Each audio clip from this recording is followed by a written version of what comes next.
Welcome to I dream. నేను ఉదయశ్రీ. ఒకప్పుడు మోసం అంటే మనకి తెలియని వాళ్ళు, దూరం వాళ్ళు, లేకపోతే స్నేహితులు వీళ్ళ చేతుల్లో మోసపోవడాలు జరిగేవి.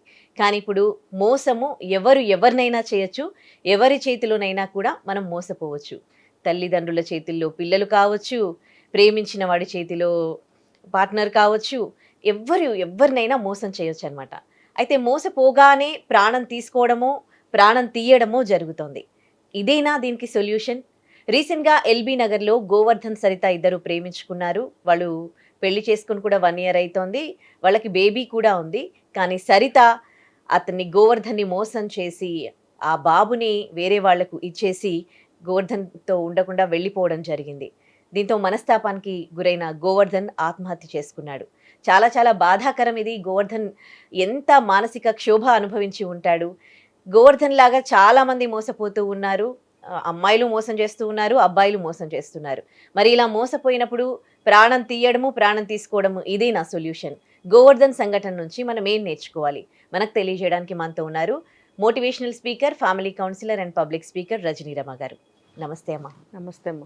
చాలా ఇలాంటివి చాలా చాలా కామన్ అయిపోయాయి. మనం ఇప్పటివరకు గోవర్ధన్ లాంటి ఇట్లా సూసైడ్ చేసుకున్న వాళ్ళ గురించి చాలా కేసెస్లో మాట్లాడుకున్నాం మనం.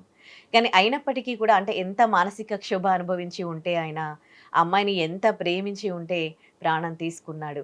సో ఇవి కామన్ అయిపోయాయి కాబట్టి జనాల మైండ్ సెట్ ఏ విధంగా మారాలి? అది ఏదైనా ఇప్పుడు ఇలాంటిది నమ్మకము, మోసము అంటే ఈజ్ ఈక్వల్ టు కొత్తగా ట్రెండ్ వింటున్నాము, అక్రమ సంబంధాలు.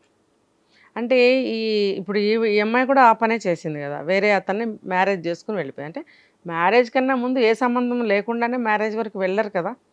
అంటే సెకండ్ అఫైర్ అన్నమాట. ఇప్పుడు భర్త ఉన్నాడు, భర్త ఉండగా ఇంకొకటి అది పెళ్లి చేసుకొని ఉంచుకొని ఎట్లన్నా కానీ అది ఒక అఫైర్. అది ఈమె ఏం చేసింది, పుట్టిన బిడ్డను కూడా అమ్మేసింది. కట్ చేస్తే ఇతను 4 ఇయర్స్ బ్యాక్ ప్రేమించి ఆమెని పెళ్లి చేసుకున్నాడు. ఓకే, బాగుంది. సరిత నేమ్, సరిత గౌడ్. మరి ఈ అబ్బాయి ఆటో మేబీ క్యాబో ఆటోనో నడుపుతాడని తెలుస్తుంది అక్కడ. తల్లిదండ్రులు ఏదో చిన్నపాటి వర్క్స్ చేసుకుంటారు. సో వీళ్ళది ఈ టైప్ ఆఫ్ ఫ్యామిలీ అన్నప్పుడు వీళ్ళు మనం కష్టపడకపోతే, డబ్బు సంపాదించకపోతే జీవితాలు నడవవు అనే స్టేజ్లో ఉన్నాము అన్న స్పృహ మర్చిపోయి, అఫ్కోర్స్ మేము మనుషులం కాదా అంటారేమో, మనుషులే, కానీ మీరు మనుషులే, ప్రేమించాలి, ప్రేమించొద్దు అని చెప్పట్లేదు. మీకు ప్రేమలు ఉండవా? మీకు ప్రేమలు ఖచ్చితంగా ఉంటాయి. అందరూ సమానమే, ఏ స్థాయి వ్యక్తులైనా సమానమే అందరూ. ఈ ఎమోషనల్స్కి వస్తే అందరికీ ప్రేమించాలనిపిస్తుంది, ప్రేమించి పెళ్లి చేసుకోవాలి, ఎంతో ప్రేమగా మా కుటుంబం ఉండాలి, ఆశలు ఉండటం తప్పు కాదు. కానీ నువ్వన్నావేదే మోసపోవడం. మోసం ఎలా పోతున్నాం అది తెలుసుకోలేకపోతున్నారు. ఇతను ఎప్పుడైతే ప్రేమించాడో, సరే పెళ్లి చేసుకుందాం అనుకున్నాడో, ఇంట్లో చెప్పలేదు. ఇప్పుడు కొడుకు కొంచెము ఒక కింది స్థాయి కుటుంబం లాగా అనిపించింది నాకు. మరి అటువంటి వాళ్ళతో ఒప్పించడం అంత కష్టం అనుకున్నాడా? నాకైతే ఆ పేరెంట్స్ని చూస్తే అంత కష్టం అని అనిపించలేదు. అమ్మ అని చెప్తే 2 సార్లు 3 సార్లు చెప్తే ఒప్పించవచ్చు. కానీ ఎందుకు భయపడ్డాడు ఇక్కడ నాకు అర్థం కాలేదు. వెళ్ళిపోయాడు, వేరే పెళ్లి చేసుకున్నాడు, మరి రహస్యంగా ఉంటున్నాడు. 4 ఇయర్స్ అంటే ఇంకా అర్థం చేసుకో, అంటే వీళ్ళకి ఎక్కడో తెలిసింది, పెళ్లి చేసుకున్నాడు ఎక్కడో ఉన్నాడని మాత్రం తెలిసినట్టుంది వీళ్ళకి. పెళ్లి చేసుకోవడం వీళ్ళకి తెలియదు. బాబు కూడా పుట్టాడు. బాబు కూడా పుట్టిన తర్వాత వెళ్ళేటప్పుడు ఏం చేశాడు, ఇతను ఇంట్లో ఉన్న క్యాష్ 8 తులాల బంగారం ఎంతో తీసుకొని వెళ్ళాడని వాళ్ళ మదర్ చెప్తున్నారు. అంటే ఇతను వెళ్ళడానికి, అక్కడ ఉండడానికి ఇతనికి అంత అరేంజ్మెంట్స్కి అంత కావాలి కాబట్టి, బేస్ కావాలి కాబట్టి ఇంట్లో ఉన్న నగలు అవి తీసుకొని వెళ్ళిపోయాడు. అవి తీసుకొని వెళ్ళిపోవడానికి ఉన్న ధైర్యము ఇంట్లో చెప్పలేకపోయావా? ప్రేమించాను, నేను పెళ్లి చేసుకుంటాను, అటు పెద్దలు ఇటు పెద్దలు కలిసి మాట్లాడదాము అనేది ఎందుకు చేయలేదు? ఈ కేసులో నాకు అనిపిస్తుంది తను సరిత గోవర్ధన్ని మోసం చేసింది. మరి గోవర్ధన్ తల్లిదండ్రులను కూడా మోసం చేశాడు కదా. కాకపోతే ఆవిడ పెద్ద మోసం చేసింది, ఈయన చిన్న మోసం. ఏదైనా మోసమే కదా. మోసమే. తల్లిదండ్రులకి చేసింది తన ద్రోహం. ద్రోహం. ఓకే, తీసుకొని వెళ్ళాడు. తన సుఖము తను చేసుకోవాలనుకున్న అమ్మాయి సుఖము సంతోషం చూశాడు కానీ ఇది తల్లిదండ్రులు ఆవిడ చెప్తుంది తల్లి చాలా కష్టపడి మేము పెంచాము పిల్లగాడని. అలాంటప్పుడు ఇంట్లో ఉన్న ఆ కొద్దిపాటి బంగారం ఆ కొద్దిపాటి క్యాష్ కూడా నువ్వు దోచుకెళ్ళిపోతే నువ్వు ఇక్కడ ఒక ఏమనాలి ఇంటి ద్రోహి, ఒక దొంగ పనే చేసావు కదా. చేసావు, తల్లిదండ్రులకి చెప్పకుండా ఇంట్లోంచి వెళ్ళిపోయి పెళ్లి చేసుకున్నావు. వాళ్ళు ఎంత బాధపడతారు. బాధ అనే 2 అక్షరాలని మనం డిస్క్రైబ్ చేస్తే ఎన్ని పేపర్స్ అర్థాలు రాయొచ్చు మనం, ఎన్ని టావులు. బాధ అని హెడ్డింగ్ పెట్టి మనం రాస్తే ఎన్ని పేజీలైనా రాయొచ్చు దానికి. అర్థమైందా? మరి వాళ్ళు అంత బాధపడుతుంటే నువ్వు నీ సుఖం కోసం వెళ్ళావు. ఆమె ఏం చేసింది, వీడు బాగా మెతగ్గా ఉన్నాడు, వీడిని ఎట్లయినా మనం బోల్తా కొట్టించవచ్చు అని బాగా గేమ్ ఆడుకుని ఉంటుంది. మనకి తెలీదు, ముందుదంతా స్టోరీ మనకు తెలీదు. వీడు బాగా ప్రేమించాడు, బాగా ఇష్టంగా ఉంటున్నాడు, ఏదంటే అది చేస్తున్నాడు చూస్తున్నాడు. ఆమెకి ఇంకా బాగా చులకన అలసైపోయి ఉంటాడు. ఈ లోపల తొలి ప్రేమకి గుర్తుగా బాబు అయితే పుట్టేశాడు.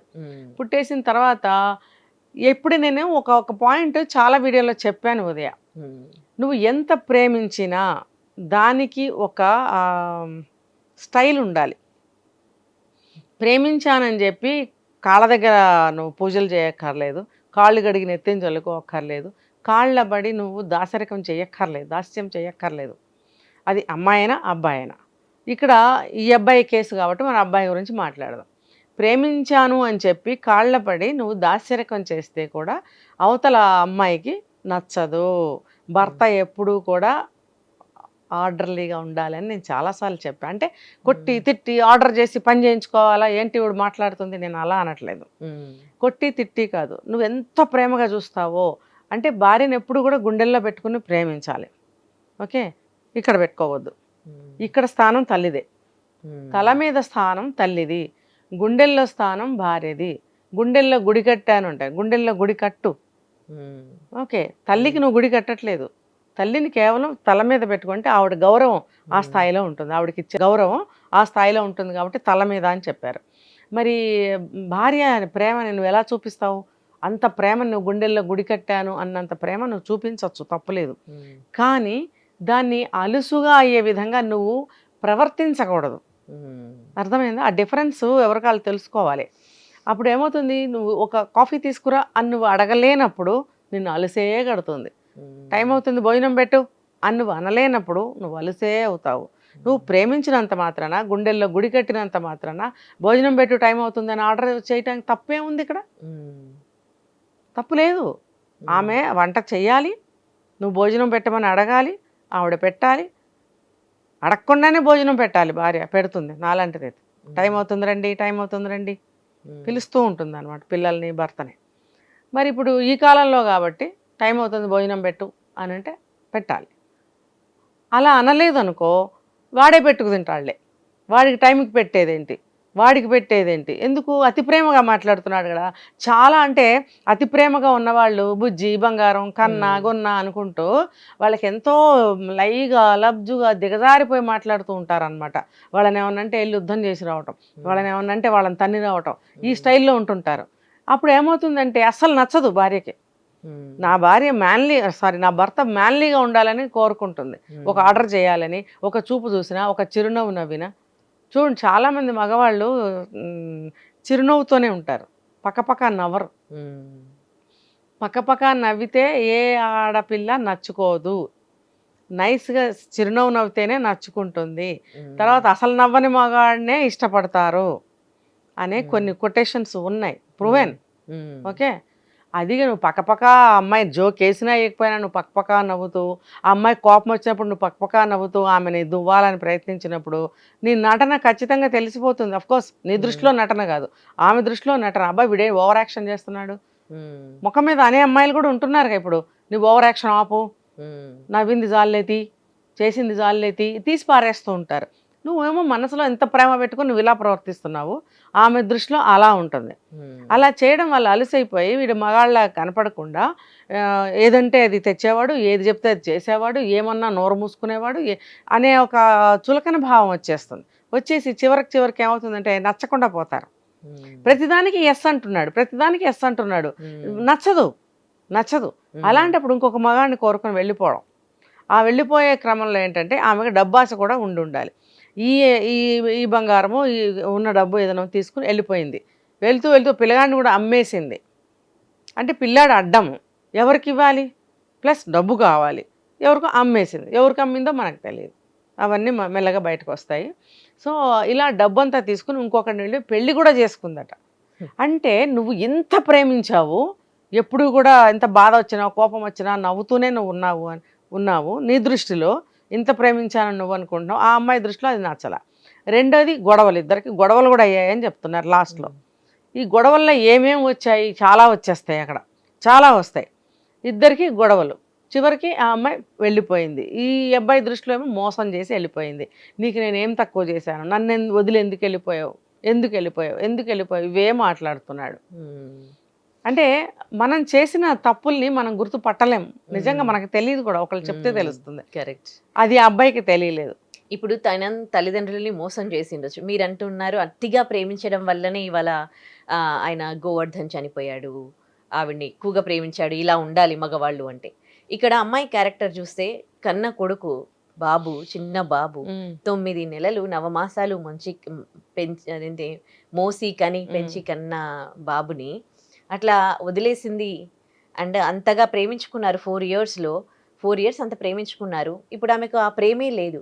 ఇక్కడ ఈమె క్యారెక్టర్ ఇట్లా ఉండడం వల్ల అతన్ని వదిలేసిందా, లేకపోతే గోవర్ధనే అతిగా ప్రేమ చూపించి మోసపోయాడంటారా? ఇక్కడ మనము కన్ఫామ్గా ఇది అని మనం చెప్పలేం. ఆ అమ్మాయి ఆడియో కూడా వినిపిస్తున్నారు, అంత కమాండింగ్ గా ఉంది కదా, ఎవరి వర్షన్ వాళ్ళు చెప్తూ ఉంటారు.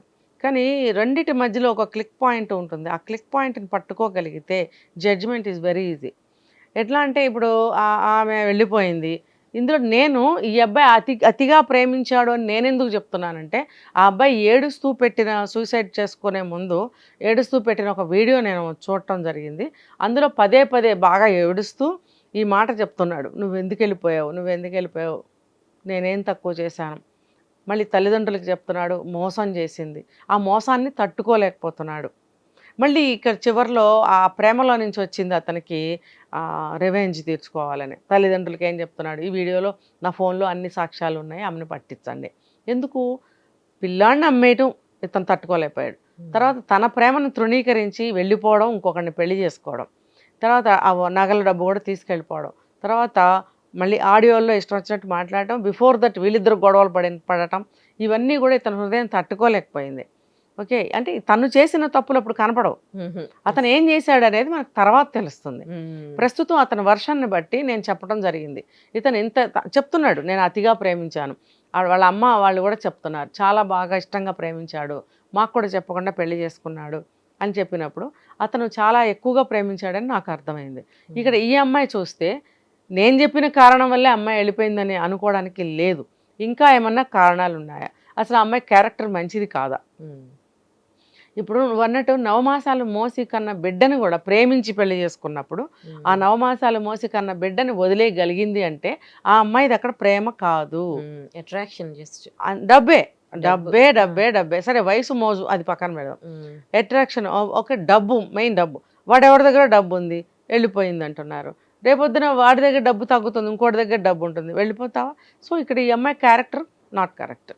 సో ఈ జరిగిన మోసాన్ని తీవ్రంగా ఈ అబ్బాయి తీసుకుని డైజెస్ట్ చేసుకోలేక, మళ్ళీ అందరికీ ముఖం చూపించుకోలేక, ఎందుకంటే తల్లిదండ్రులకి చెప్పకుండా వెళ్ళి రహస్యంగా పెళ్లి చేసుకోవటమే కాకుండా వాళ్ళ అమ్మాయి ఏం చెబుతుంది, ఇన్నాళ్ళు కూడా ఎక్కడున్నాడో మాకు తెలియదు, మాకు అసలు ఇప్పుడు వరకు పెళ్లి చేసుకున్నట్టు తెలియదు అంటుంది. నేను ఫస్ట్లో ఒక మాట చెప్పాను, పెళ్లి చేసుకోవటం వాళ్ళకి తెలుసేమో అన్న, కానీ ఆవిడ చెప్పిన మాటలను బట్టి ఇప్పుడే మాకు తెలిసింది పెళ్లి చేసుకున్నట్టు, పిల్లాడు ఉన్నట్టు అని అంటుంది. అంటే నువ్వు తల్లిదండ్రులకు కూడా నువ్వు మోసం చేసావు ఇక్కడ. ఇంకా ఆ అమ్మాయి పట్ల చూడండి, ఇప్పుడు తల్లిదండ్రుల్ని ఆ అబ్బాయి మోసం చేసిండు గోవర్ధన్, ఆ సరిత వాళ్ళ పేరెంట్స్ కి తెలియకుండా ఆవిడ మోసం చేసింది. ఏమో వాళ్ళతో రిలేషన్ లో ఉందేమో తెలియదు.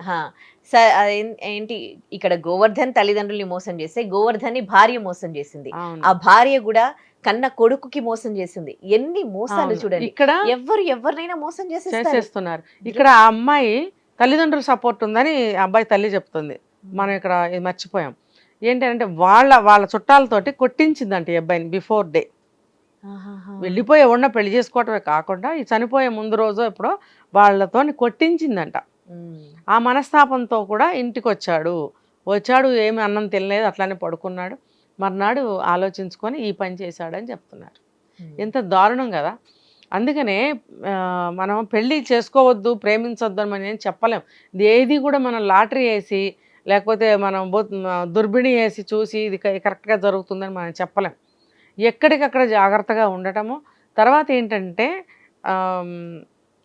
ఏ సిచ్యువేషన్ ఎటు తిరుగుతుందో, ఎవరు మనకు ఎదురు తిరుగుతారో, ఎవరు ఎలా ప్రవర్తిస్తారో అనే దానికి మన మైండ్ సెట్ సిద్ధంగా ఉంచుకోవాలి ఎప్పుడు కూడా.